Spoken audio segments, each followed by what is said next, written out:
Hey there, Sharon Horne-Ellstrom here, but you can call me Pajama Grandma. In case we haven't met yet, hashtag pajama in the comments below. So I know it's the first time you're catching and being exposed to the Pajama Grandma, listening to my documentation of what I'm doing as I transition from the brick and mortar world and the corporate world, the real business world, to the online world. And I'm not doing, actually that's not true. I am doing a pretty much full-fledged transition because even the business choices that I'm selecting now have a major online component, and I'm working the online component of the business. And if there's other things that need to be done, the face-to-faces and things, I will do those via the computer through Zoom or other technologies, and Voxer and other cool tools that are available now, and limit my interaction of actually having to be on a schedule of going out and doing things on other people's timeline. I don't mind going out and doing things on my timeline, but I'm going to have to get dressed, so I always make sure it's my timeline. But I'm thinking about, and I woke up thinking about things that I didn't think consciously were still bothering me, but they obviously are because I woke up thinking about them. And I've learned to pay attention to what I'm thinking about when I first wake up in the morning. Usually one of the first things I consciously do is I'm grateful that I actually woke up in the morning, because it's not a given. And, you know, in 2010, I got the opportunity to understand firsthand that waking up every day is not a given. And that's why usually my first thought in the morning is I'm in my warm and cozy bed, and I am so grateful to be here, and I'm so grateful to be waking up to my alarm. And I don't really need my alarm to wake up because I'm an early morning person, but I like it because it helps me trigger and set off my morning routine. And I have a daily morning routine that's very important to me. But today, my morning routine normally starts out with some kind of meditation and goals and overview of my affirmations and the things that I'm working toward. And today I kept getting interrupted by some stuff from my past that I thought I had already dealt with and let go of. And I obviously, on a subconscious level, still have remnants of that sneaking up into my life. And so today I'm going to have to spend some time consciously doing a couple of activities to actually let that go again more. I've let some of it go, but apparently there's still pieces of it that they're sneaking up and impacting me in a negative way. And I always know that because they show up in thoughts and feelings, and consciously they pop into my mind, and that means that I haven't dealt with them all the way. And that's always true for all of us. We all have things like that. So today I'll spend some time letting go of that stuff. And I do it in different ways. I meditate. I actually like to do, I've done a whole couple of letting go series where I like to do fun things to let go of things. I'll write what I'm trying to let go of on Post-it notes, and I'll burn them in a candle or something. I will write it on toilet paper and flush it down the toilet. I like to do symbolic things. I've actually written it on balloons and let the balloons go before, but I know that's not good for birds, so I try not to do that one very often. But I've done a whole series of things like that because I find when I do symbolic things like that, it really, it helps me on a deeper level to actually let go of things. And this thing that came up today, I haven't really dealt with it. I have on the surface dealt with it, and I've put a nice face on it, and I've been the bigger person about it. But by doing that, by stuffing it down and not letting it go and letting real forgiveness happen for myself, it still obviously affects me. So that's a lesson learned for myself. So today I'm letting go of that. Then I am working on the Women's Summit, big way Women's Summit. I'm not frustrated. I'm miffed at myself that I don't have a few of the interviews done that need to be done. It's Sunday. It launches Tuesday. And it's outside of my control because it's a project where I'm depending on other people to be a part of the interview. I'm not interviewing myself. I'm interviewing other people. And other people that committed to being available have not been available or aren't making themselves available. Now, some of those people have super good reasons. I mean, one poor woman got a concussion. I totally get that. We're saving her till Thursday or whenever she's able to. And if she can't be on this one, I'll be sad and disappointed because I love her and I think what she does is awesome. But if she can't be, I'll have her on one of the other ones because we're going to have more than one summit this year. So that's not a big deal. What I'm talking about are the people that say they're going to do something, they commit to it, and then they get scared and then they back out and they won't do it. I'm trying to think if I I'm sure I've been that way in my life at some point, but I really think it's important that if you say you're going to do something, you find a way to make it happen. And you don't make it happen at the 11th hour for the other person. So if I commit that I'm going to do something for somebody, I make darn sure I'm going to do it. And I'm usually going to do it before I say I'm going to have it done for them. I call this under-promising and over-delivering. But I always deliver on what I say I'm going to do. Because if I don't, I can make excuses and I can share things. And a lot of times there's good reasons for not doing something. But you need to communicate that with the other person then. Hey, and you need to be honest with yourself. I thought I could do this. I wanted to do this, but now I'm scared. I don't think I have enough to offer to be a part of this. And that's cool because guess what? There's lots of other people that do, but that gives me time. This is a selfish me saying, that gives me time to find other people and put them in your place instead of holding a place open for you till the last minute and then finding out that you're not going to follow through and you're not going to do it and you're not going to be a part of it. And the truth is, the people that have done that, I will not showcase them on any of my other summits. I won't. Not because I don't think what they do is wonderful, but they've shown to me that they don't value their commitments. Therefore, I don't want to recommend them and their services to other people, not knowing how they deliver on those products or services as well. It's just, it's the way I operate. I always give people way too much benefit of the doubt. And I've learned over the years that people show us exactly who they are. We just don't always want to see it. So I'm learning to be more open to seeing what people are actually showing me versus what I want to see in them. Because, and sometimes it's just not the right time for people. I totally get that. Just tell me, hey, it's not the right time. I have only had one person tell me, no, I can't do this. And I get that because I know that it's because that person isn't ready to put themselves out there in a bigger way. And doing a summit is putting yourself out there in a bigger way because people that you never would have been exposed to before, you'll be exposed to now. You'll be sharing a little bit of your expertise, but you'll also be opening yourself up to the universe so that the universe can deliver you more customers, more people that you can help. And some people aren't ready for that. And I get that. Just tell me no then. Just say, hey, I can't do this. And give me a reason. I don't care what reason you give me, but just let me know ahead of time that you don't want to do it, you can't participate. It's really interesting. When I first put it out there, over 100 women raised their hand and said, yes, I want to do that. And only about 1 in 4, not even 1 in 4, 1 in 3, maybe less than that.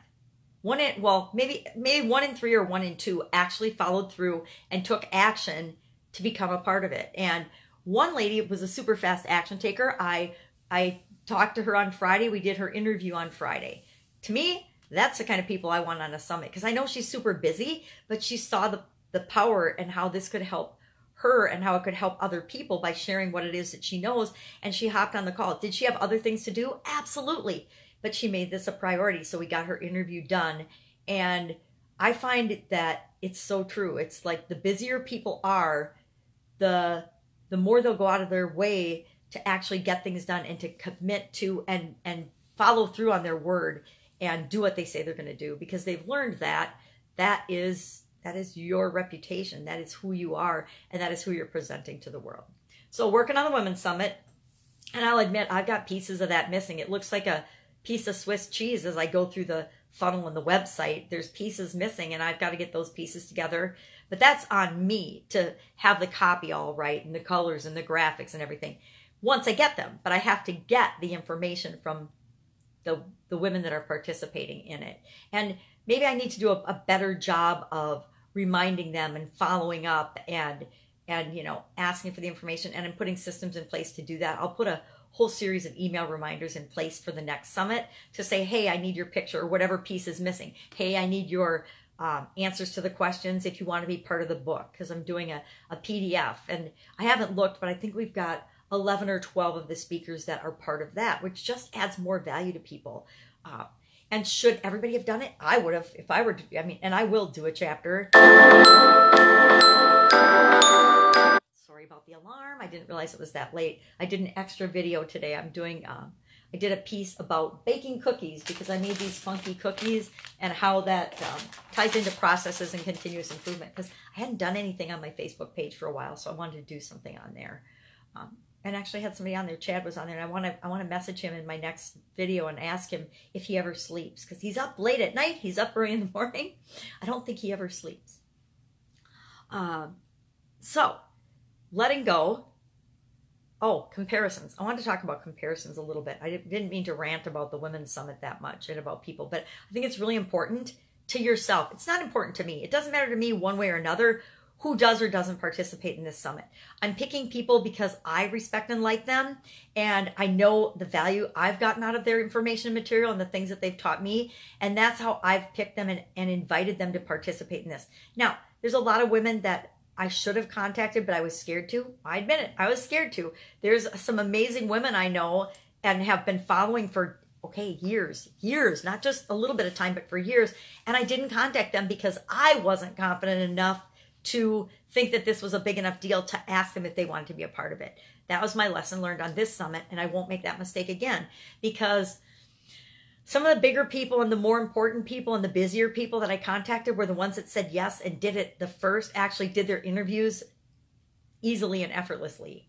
And it's the people that haven't grown their business as much or have the big business or the self-esteem or the confidence that have been the hardest to get a hold of to participate in the summit. So interesting lessons learned, right? And I guess I'm the same way. If I feel confident and am invited to do something or be on a podcast, I'm like, well, now no problem. But if you would have asked me a year and a half ago, I probably would have been nervous and said no too, unless I, buoyed up my confidence and I really was like, yeah, I can do this, I can answer some questions. But to me, being on the other side of that, I think, okay, I only asked like 2 or 3 questions through the whole thing, through the whole interview. So it's really, really simple, easy, and low stress. And it's just the person and me, because we're not doing the interviews live, we're just doing them on Zoom. So it's the person and me doing the interview. I'm just asking a couple questions and they're sharing the information and talking about what it is they do, why they do it, and how that's, how customers play a part in that and what they like best about working with customers, etc. It's super easy. It's just like my interviews for my podcast. They're really low pressure, low stress. And so I always wanted people to feel better about having been on my podcast or having been a part of the summit or coming in contact with me. I never, ever want anybody to feel bad about themselves or anything that we're doing. It's all about getting yourself out there. And I know that takes a while. I mean, I remember my first videos, holy man, I was scared to do them. But that is the key. That's my point about comparison and comparing yourself to others. A lot of times we see people and we watch what they're doing and we only see pieces of it. We only see after they've done 1,000 videos or 100 videos. We only see them because a lot of people will actually make 100 videos or dozens and dozens or a lot of videos, and they'll edit the daylights out of them before they ever put them online, before they ever put anything up. And so we see this polished, and it's the same thing with business success. People don't show you all of the struggles and all the trials and tribulations they had on the way to get to where they are now. They just show you the highlights. Social media especially, I think it's, we always knew that television, well, most people know that reality TV is scripted and that television and what you see on there isn't real. It's fantasy. Movies are made up, people. They're all made up. They're not real characters. But for some reason, we watch social media, we watch Facebook, we watch whatever platforms you happen to watch, Instagram, Snapchat, whatever it is, and we think that that is people's life, their real life. Shocker, no, it's not. One of my sisters actually watches her friends on social media, and she compares herself to them, and she thinks that, and she feels bad about that. And I don't understand, because all anybody ever shows normally on social media, and now it's going the other way because people are trying to be real and authentic influencers, so they're showing all this drama and trauma from their life, but usually it's after the fact, and they're just showing the pieces that they want to show, so they're not really showing you the gut-wrenching how they felt. They're just telling you the story, 10 years later. And to me, again, that's just like the highlight reel. I'm showing you the pieces of my life 10 years ago and what I went through because I want you to know that I'm just like you. Hate that, right? That's why this is day 372 of what I'm doing to transition from the offline world to the online world. Some days I'm up because I've had a good day. Other days, I'm way down and ranting about things that are outside of my control because I haven't had a great weekend about it. And I'm running out of time because I made a commitment to myself that this is launching next Tuesday. So Tuesday and Wednesday are going to be awesome. Thursday, I'm going to be scrambling to get that done because I still have some gaps in my interview. And do I need as many interviews as I think I want to roll out? Heck no. Have I got an incredible lineup already? Absolutely. More value than I could have imagined. But I set an objective in my mind of how many speakers I wanted to have, and I'm short of that. And so no one else knows or cares, but it bothers me. And so I'm not comparing myself to anybody else. I'm comparing myself to the goal that I set for myself. And I want to make sure that I hit that because I want to always be keeping my word to myself. I can fool other people and I can make excuses to other people and I can tell them stories, but I can't lie or fool or not be accountable to myself, because even if I try to tell myself those stories, I know that I'm not being 100% honest with myself. Like I said, you don't have to be honest with anybody else, but you got to be honest with yourself if you're going to create the life that you want and have the experiences that you want. So that's my whole thing on comparison. If we compare ourselves to other people, we will always be disappointed. But if we're always comparing ourselves and creating a better version of ourselves a teeny bit every day, well, we won't be disappointed. Will we improve and become the person we want to be overnight? No, sorry, shocker. Will we become the person we want to become faster than we ever dreamt possible and then set new goals and new things that we want to achieve and new objectives? Absolutely, because we are continually improving, growing. We always want more human beings. That's the nature of being a human being. So continuous improvement, letting go, going to work on that today, comparing ourselves to others, and the Women's Summit. Those are the things I'm working on right now.